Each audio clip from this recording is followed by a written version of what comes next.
The Law of Success. Lesson 10. Pleasing personality. You can do it if you believe you can. What is an attractive personality? Of course, the answer is a personality that attracts. But what causes a personality to attract? Let us proceed to find out. Your personality is the sum total of your characteristics and appearances which distinguish you from all others. The clothes you wear, the lines in your face, the tone of your voice, the thoughts you think, the character you have developed by those thoughts, all constitute parts of your personality. Whether your personality is attractive or not is another matter. By far the most important part of your personality is that which is represented by your character and is therefore the part that is not visible. The style of your clothes and their appropriateness undoubtedly constitute a very important part of your personality, for it is true that people form first impressions of you from your outward appearance. Even the manner in which you shake hands forms an important part of your personality and goes a very long way toward attracting or repelling those with whom you shake hands. This art can be cultivated. The expression of your eyes also forms an important part of your personality, for there are people, and they are more numerous than one might imagine, who can look through your eyes into your heart and see that which is written there by the nature of your most secret thoughts. The vitality of your body, sometimes called personal magnetism, also constitutes an important part of your personality.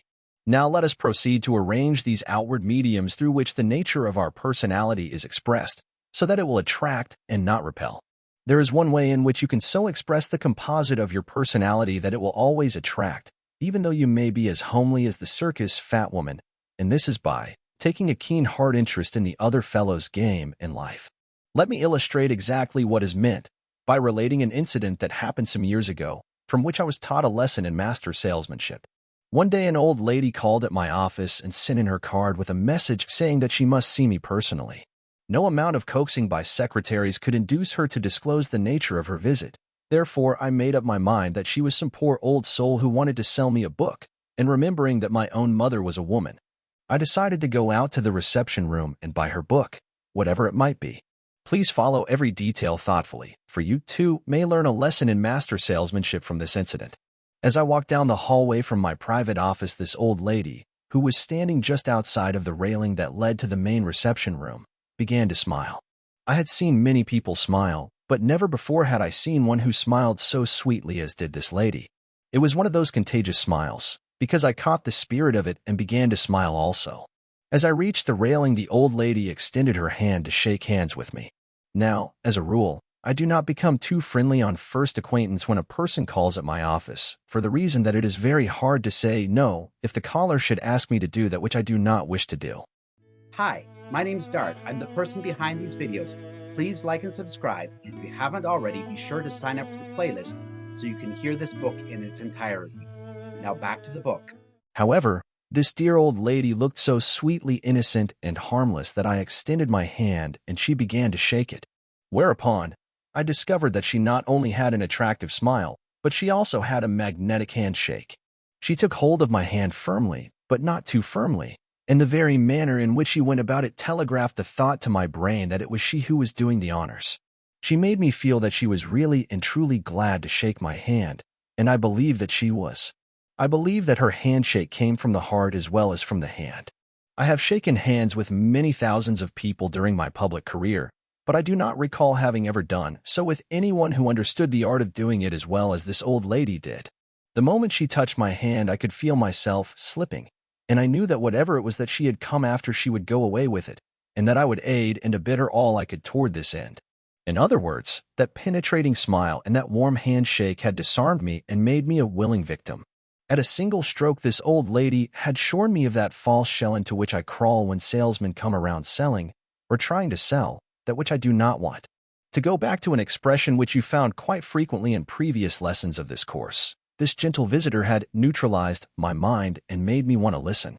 But here's the stumbling point at which most salespeople fall and break their necks, figuratively speaking, for it is as useless to try to sell a man something until you have first made him want to listen, as it would be to command the earth to stop rotating. Note well how this old lady used a smile and a handshake as the tools with which to pry open the window that led to my heart, but the most important part of the transaction is yet to be related.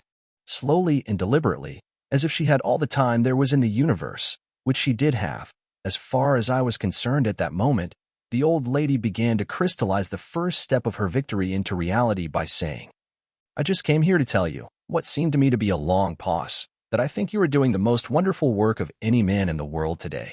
Every word was emphasized by a gentle, though firm, squeeze of my hand, and she was looking through my eyes and into my heart as she spoke. After I regained consciousness, for it became a standing joke among my assistants at the office that I fainted dead away, I reached down and unlocked the little secret latch that fastened the gate and said, "Come right in, dear lady, come right into my private office." And with a gallant bow that would have done credit to the cavaliers of olden times, I bade her come in and sit a while.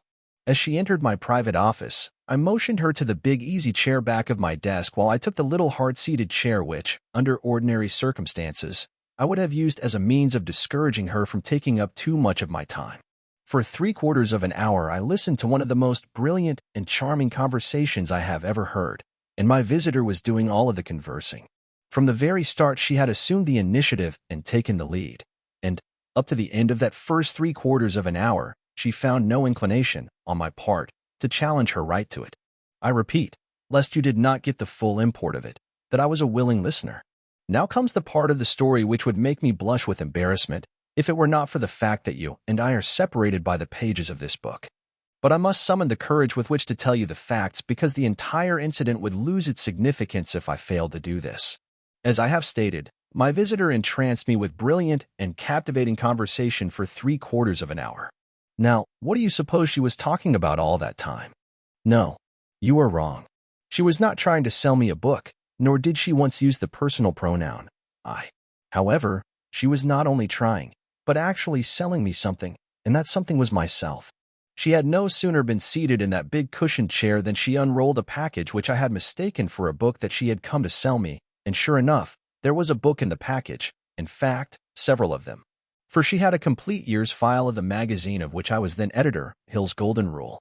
She turned the pages of those magazines and read places that she had marked here and there, assuring me, in the meanwhile, that she had always believed the philosophy back of that which she was reading.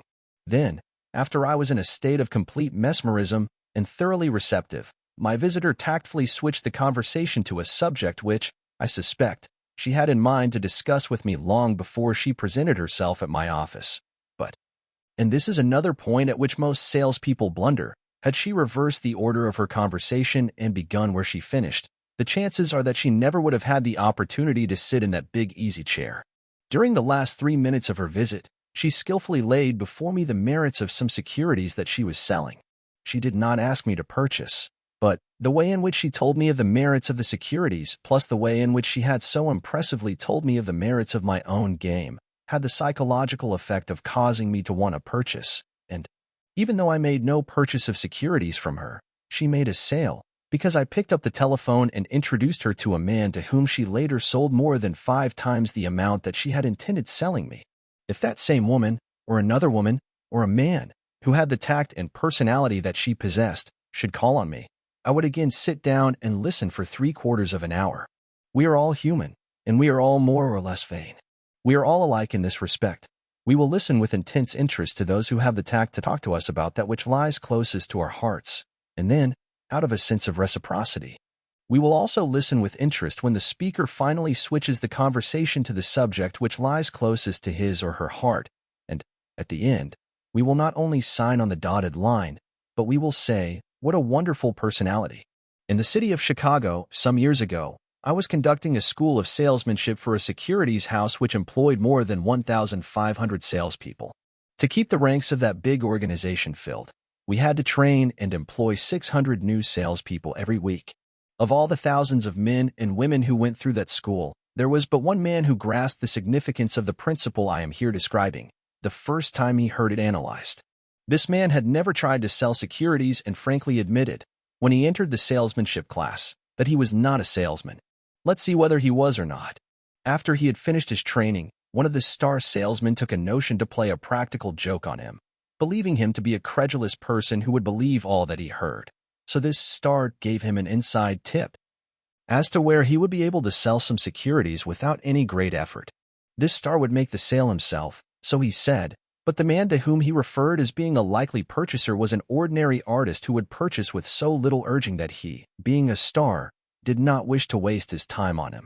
The newly made salesman was delighted to receive the tip, and forthwith, he was on his way to make the sale. As soon as he was out of the office, the star gathered the other stars around him and told of the joke he was playing. For in reality, the artist was a very wealthy man, and the star, himself, had spent nearly a month trying to sell him, but without success. It then developed that all of the stars of that particular group had called on this same artist but had failed to interest him. The newly made salesman was gone about an hour and a half. When he returned, he found the stars waiting for him with smiles on their faces. To their surprise, the newly made salesman also wore a broad smile on his face.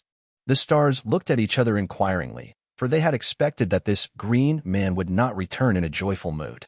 "Well, did you sell to your man?" inquired the originator of this joke. "Certainly," replied the uninitiated one. "And I found that artist to be all you said he was, a perfect gentleman and a very interesting man." Reaching into his pocket, he pulled out an order and a check for $2,000. The stars wanted to know how he did it. "Oh, it wasn't difficult," replied the newly made salesman. "I just walked in and talked to him a few minutes, and he brought up the subject of the securities himself and said he wanted to purchase. Therefore, I really did not sell to him. He purchased of his own accord. When I heard of the transaction, I called the newly made salesman in and asked him to describe, in detail, just how he made the sale, and I will relate it just as he told it. When he reached the artist's studio, he found him at work on a picture. So engaged in his work was the artist that he did not see the salesman enter. So the salesman walked over to where he could see the picture and stood there looking at it without saying a word. Finally, the artist saw him. Then the salesman apologized for the intrusion and began to talk about the picture that the artist was painting. He knew just enough about art to be able to discuss the merits of the picture with some intelligence, and he was really interested in the subject. He liked the picture and frankly told the artist so, which, of course, made the artist very angry. For nearly an hour, those two men talked of nothing but art, particularly that picture that stood on the artist's easel. Finally, the artist asked the salesman his name and his business, and the salesman, yes, the master salesman, replied, "Oh, never mind my business or my name. I am more interested in you and your art." The artist's face beamed with a smile of joy. Those words fell as sweet music upon his ears. But, not to be outdone by his polite visitor, he insisted on knowing what mission had brought him to his studio. Then, with an air of genuine reluctance, this master salesman, this real star, introduced himself and told his business. Briefly, he described the securities he was selling, and the artist listened as if he enjoyed every word that was spoken. After the salesman had finished, the artist said, Well, I have been very foolish.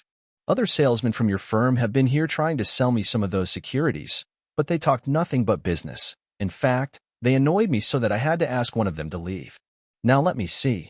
What was that fellow's name? Oh, yes, it was Mr. Perkins. Perkins was the star who had thought of this clever trick to play on the newly made salesman.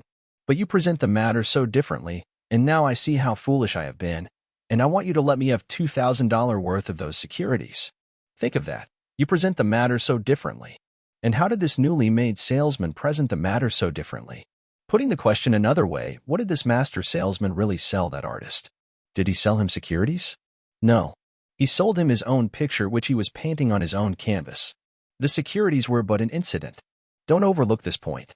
That master salesman had remembered the story of the old lady who entertained me for 3/4 of an hour by talking about that which was nearest my heart. And it had so impressed him that he made up his mind to study his prospective purchasers and find out what would interest them most, so he could talk about that.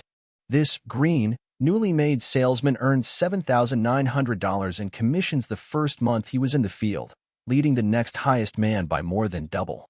And the tragedy of it was that not one person out of the entire organization of 1,500 salespeople took the time to find out how and why he became the real star of the organization.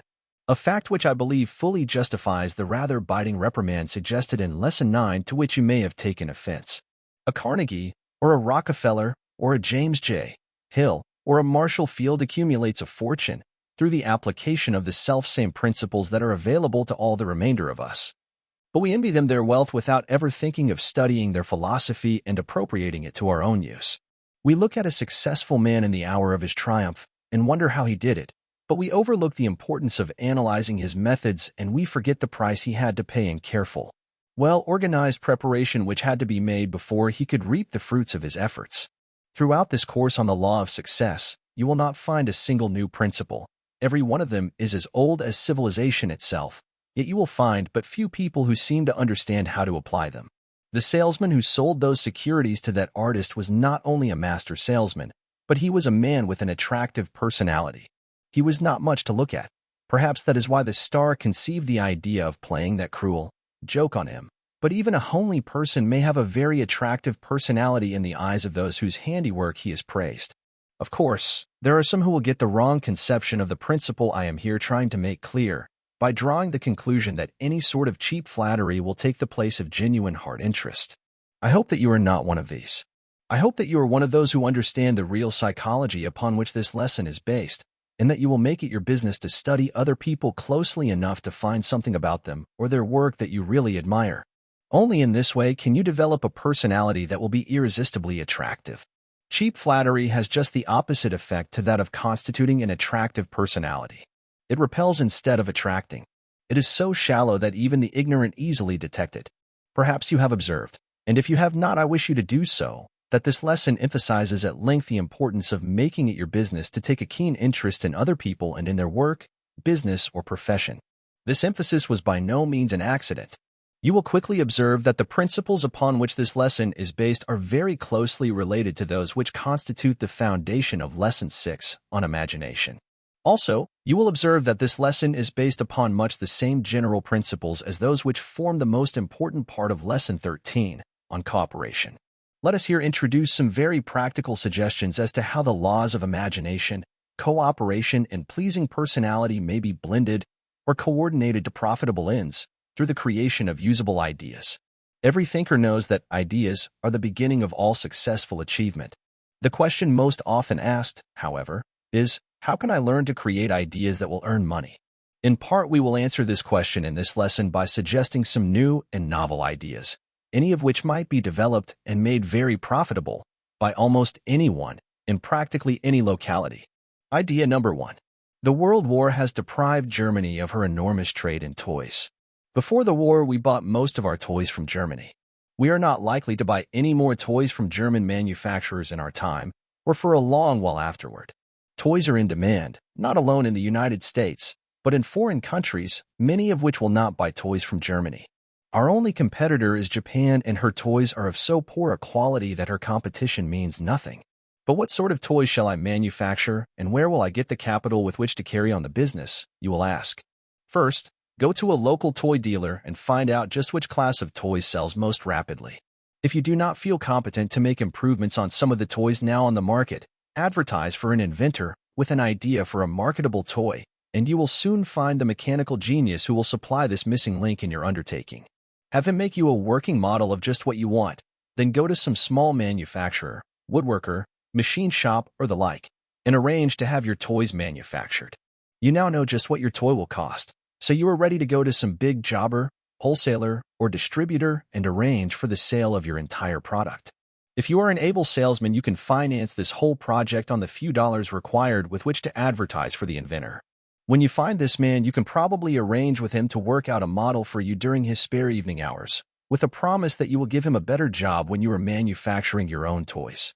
He will probably give you all the time you want in which to pay him for his labor, or he may do the work in return for an interest in the business. You can get the manufacturer of your toys to wait for his money until you are paid by the firm to which you sell them, and, if necessary, you can assign to him the invoices for the toys sold and let the money come direct to him. Of course, if you have an unusually pleasing and convincing personality and considerable ability to organize, you will be able to take the working model of your toy to some man of means and, in return for an interest in the business, secure the capital with which to do your own manufacturing. If you want to know what will sell, watch a crowd of children at play, study their likes and dislikes, find out what will amuse them, and you will probably get an idea on which to build your toy. It requires no genius to invent. Common sense is all that is necessary. Simply find out what the people want and then produce it. Produce it well, better than anyone else is doing. Give it a touch of individuality. Make it distinctive. We spend millions of dollars annually for toys with which to entertain our children. Make your new toy useful as well as interesting. Make it educational if possible. If it entertains and teaches at the same time, it will sell readily and live forever. If your toy is in the nature of a game, make it teach the child something about the world in which it lives, geography, arithmetic, English, physiology, etc. Or, better still, produce a toy that will cause the child to run, jump, or in some other way exercise. Children love to move about, and moving about is of benefit to them, especially when stimulated by the play motive. An indoor baseball game would be a ready seller, especially in the cities. Work out an arrangement for attaching the ball to a string that will be suspended from the ceiling, so one child may throw the ball against the wall and then stand back and strike it with a bat as it rebounds. A one-child baseball game, in other words. Plan number 2. This will be of interest only to the man or woman who has the self-confidence and the ambition to run the risk of making a big income, which, we may add, most people have not. It is a suggestion that could be put into practical operation by at least 40 or 50 people in every large city throughout the United States, and by a smaller number in the smaller cities.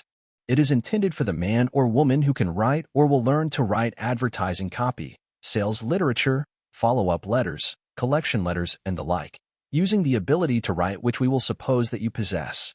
To make practical and profitable use of this suggestion, you will need the cooperation of a good advertising agency and from 1 to 5 firms or individuals who do enough advertising to warrant their appropriations going through an agency. You should go to the agency first and make arrangements with it to employ you and pay you 7% on the gross expenditures of all accounts which you bring to it. This 7% to compensate you for getting the account and for writing the copy and otherwise serving the client in the management of his advertising appropriation. Any reliable agency will gladly give you this amount for all the business you will bring.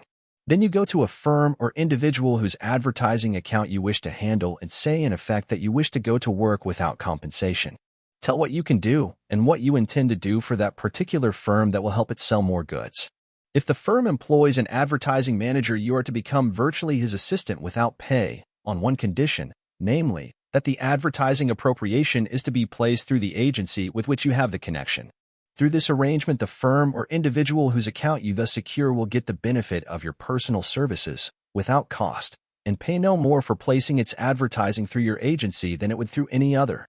If your canvas is convincing and you really take the time to prepare your case, you will get your account without much argument.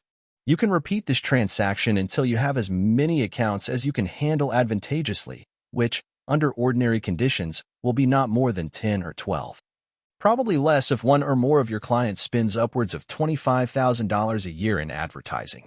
If you are a competent writer of advertising copy and have the ability to create new and profitable ideas for your clients, you will be able to hold their business from year to year. You of course understand that you are not to accept more accounts than you can handle individually. You should spend a portion of your time in the place of business of each of your clients. In fact, you should have a desk and working equipment right on the grounds, so you can get first-hand information as to your clients' sales problems as well as accurate information as to their goods and wares. Through this sort of effort, you will give the advertising agency a reputation for effective service such as it would get in no other way, and you will please your clients because they will see satisfactory returns from your efforts. As long as you keep the agency and the clients whom you serve satisfied, your job is safe and you will make money. A reasonable expectation of returns under this plan would be a gross business of $250,000 a year, on which your 7% would amount to $17,500. A man or woman of unusual ability could run the figure much higher than this, up to, say, an income of $25,000 a year, while the tendency would be, however, to drop down to around $5,000 to $7,500, which are the figures that the average man or woman might reasonably expect to earn. You can see that the plan has possibilities. It supplies independent work and gives you 100% of your earning power. It is better than a position as advertising manager, even if the position paid the same money, because it practically places you in a business of your own, one in which your name is constantly developing a survival value. Plan number 3. This plan can be put into operation by almost any man or woman of average intelligence, and with but little preparation. Go to any first-class printer and make arrangements with him to handle all the business you bring to him, allowing you a commission of, say, 10% on the gross amount. Then go to the largest users of printed matter and get samples of everything in the way of printing that they use. Form a partnership or working arrangement with a commercial artist who will go over all this printed matter, and wherever suitable or appropriate, he will improve the illustrations or make illustrations where none were used before. making a rough pencil sketch which can be pasted to the original printed matter. Then, if you are not a writer of copy, form a working arrangement with someone who is and get him or her to go over the copy of the printed matter and improve it in every respect possible. When the work is complete, go back to the firm from whom you get the printed matter, taking with you quotations on the work and show what can be done in the way of improvement. Say nothing about your quotations, however, until you have shown how much you could improve the printed matter. You will probably get the entire business of that firm by giving that sort of service in connection with every job of printing it is done. If you perform your service properly, you will soon have all the business that your commercial artist, your copywriter, and you can handle. It ought to be good for $5,000 a year apiece for you. Any profits that you earn from the work of others in connection with any of these plans will be a legitimate profit. A profit to which you will be entitled in return for your ability to organize and bring together the necessary talent and ability with which to perform satisfactory service. If you go into the toy business, you will be entitled to a profit on the work of those who make the toys because it will be through your ability that employment for them is available. It is more than likely that your brains and your ability, when added to that of those who work with you or for you, will greatly increase their earning capacity, even to the extent that they can well afford to see you make a small amount from their efforts because they will be still earning much more than they could earn without your guidance. You are willing to take any of these plans and make a profit out of them, are you not? You see nothing wrong on your part, do you? If you are an employee, working for some other person or firm, may it not be possible that the head of that firm or that individual, with his ability to organize, finance, etc., is increasing your own earning capacity right now? You want to get out of the employee class and become an employer. We do not blame you for that. Nearly every normal person wants to do the same. The one best first step to take is to serve the firm or individual for whom you are working just as you would wish to be served if you were that individual or the head of that firm. Who are the big employers of help today? Are they the rich men's sons who fell in employership? Not on your life. They are the men and women who came up from the ranks of the most lowly sort of labor, men and women who have had no greater opportunity than you have. They are in the positions that they hold because their superior ability has enabled them intelligently to direct others. You can acquire that ability if you will try. Right in the town or city where you live, there are people who probably could benefit by knowing you, and who could undoubtedly benefit you in return. In one section of the city lives John Smith, who wishes to sell his grocery store and open a moving picture theater. In another section of the city is a man who has a moving picture theater that he would like to trade for a grocery store. Can you bring them together? If you can, you will serve both and earn a nice remuneration. In your town or city are people who want the products raised on the farms in the surrounding community. On those farms are farmers who raise farm products and who want to get them into the hands of those who live in town. If you can find a way of carrying the farm products direct from the farm to the city or town consumer, you will enable the farmer to get more for his products and the consumer to get those products for less. And still there will be a margin to pay you for your ingenuity in shortening the route between producer and consumer. In business there are, broadly speaking, two classes of people, the producers and the consumers. The tendency of the times is to find some way of bringing these two together without so many intermediaries. Find a way to shorten the route between producer and consumer, and you will have created a plan that will help these two classes and handsomely profit you. The laborer is worthy of his hire. If you can create such a plan, you are entitled to a fair proportion of that which you save for the consumer and also a fair proportion of that which you make for the producer. Let us warn you that whatever plan you create as a means of making money, you had better see that it slices off a little of the cost to the consumer instead of adding a little to that cost.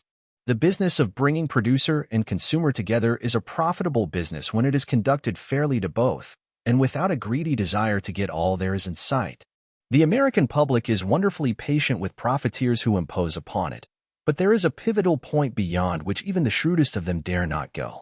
It may be all right to corner the diamond market and run up enormously high the price of those white rocks which are dug out of the ground in Africa without trouble. But when the prices of food and clothing and other necessities begin to soar skyward, there is a chance of someone getting into the bad graces of the American public.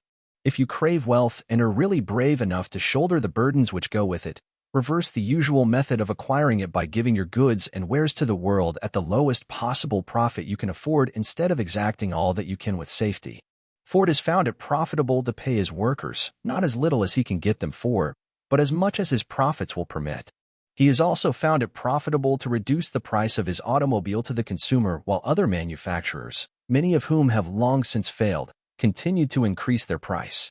There may be some perfectly good plans through the operation of which you could squeeze the consumer and still manage to keep out of jail, but you will enjoy much more peace of mind and in all probability more profits in the long run if your plan, when you complete it, is built along the Ford lines.